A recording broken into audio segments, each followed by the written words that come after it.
Poucos dias após o bem-sucedido teste do míssil de cruzeiro nuclear Burevestnik pela Rússia, o presidente Vladimir Putin causou outro choque em Washington ao retirar formalmente a Rússia do histórico acordo de gestão e disposição de plutônio com os Estados Unidos. O decreto assinado por Vladimir Putin surge no momento em que as ameaças retóricas do presidente Donald Trump e os apelos para que Putin se concentre na Ucrânia parecem ter saído pela culatra, alimentando a instabilidade e a ansiedade em Kiev. A decisão de Putin marca um aprofundamento da cisão na cooperação nuclear e no controle global de armas entre as principais potências nucleares do mundo, e pode colocar as negociações com Trump definitivamente na lama. E vou explicar detalhes por detalhes. Mas antes, após meses de normalidade, o YouTube voltou a restringir a monetização e engajamento do canal. E a única forma de apoiar o meu trabalho é se inscrevendo, ativando as notificações e adquirindo as camisetas da loja através do site reserva.inc/área militar. O líder russo Putin assinou a lei retirando-se formalmente do acordo de gestão e destinação de plutônio com os Estados Unidos, de acordo com o decreto publicado em 27 de outubro e divulgado pela estatal TASS. Por que isso é alarmante? Trata-se de um acordo firmado lá em 29 de setembro do ano de 2000, durante a cúpula do milênio da ONU em Nova York, sendo assinado pelo então secretário de Energia americano Spencer Abraham e pelo ministro da Energia Atômica da Rússia, Yevgeny Adamov, no primeiro governo Putin. O acordo obrigou ambos os países a descartar 34 toneladas de plutônio para armas nucleares, o suficiente para milhares de ogivas nucleares que não são mais necessárias para fins de defesa após sucessivos acordos ao longo dos anos. Além disso, após o fim da Guerra Fria, tanto a Rússia quanto os Estados Unidos desmantelaram milhares de ogivas, deixando estoques caros de plutônio para armas e aumentando os riscos de proliferação. Segundo esse acordo, o plutônio seria processado como combustível para usinas nucleares civis.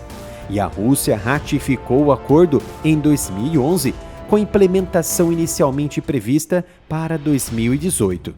Moscou então suspendeu sua participação antes desse prazo, em 2016, acusando Washington de violar suas obrigações. Na época, Putin justificou a suspensão citando o surgimento de uma ameaça à estabilidade estratégica como resultado de ações hostis dos Estados Unidos, e exigiu o levantamento das sanções impostas após a ocupação e anexação da Crimeia em 2014.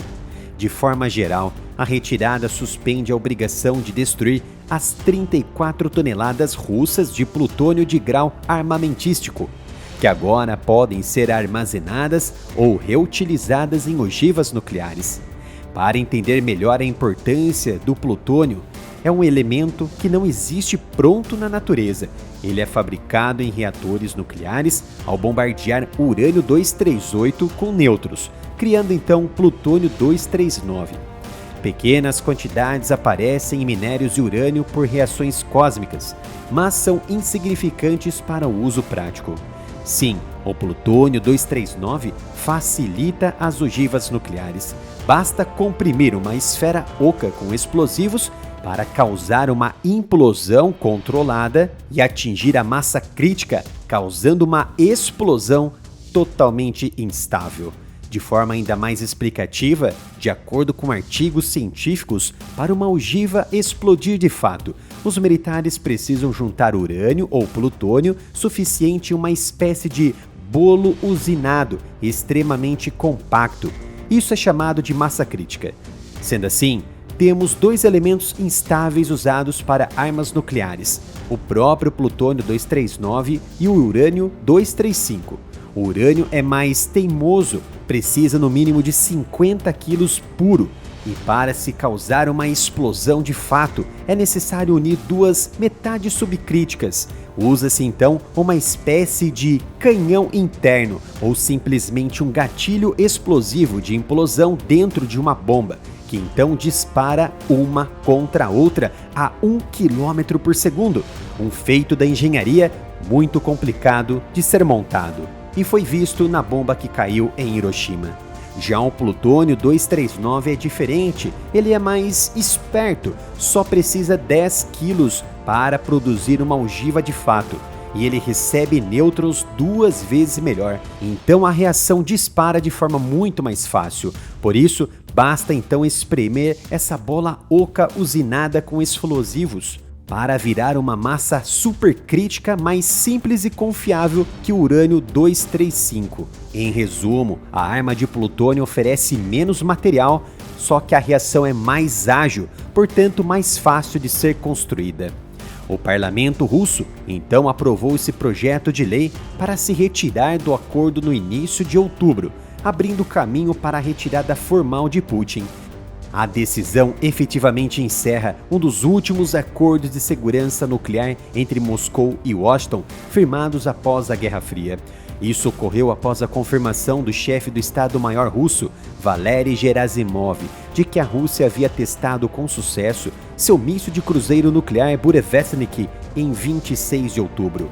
O teste atraiu críticas do presidente Donald Trump, que classificou a medida como inadequada e forçou Putin a se concentrar de fato em acabar com a guerra na Ucrânia.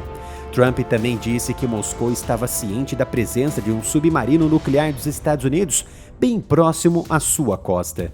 Desde o lançamento da invasão em larga escala da Ucrânia em 2022, a Rússia tem repetidamente feito ameaças nucleares contra a própria Ucrânia e os aliados ocidentais da Ucrânia. Essa decisão de encerrar o acordo de descarte de plutônio pressiona ainda mais a já frágil estrutura de controle de armas nucleares em todo o mundo. Putin propôs anteriormente manter os limites existentes sobre armas nucleares estratégicas implantadas sob o novo Tratado New START, que continua sendo o último acordo ativo de controle de armas entre a Rússia e os Estados Unidos. Trump demonstrou abertura à ideia em 5 de outubro, dizendo que parece uma boa ideia para mim, mas nenhum acordo formal foi alcançado. O tratado New START expira em 5 de fevereiro de 2026.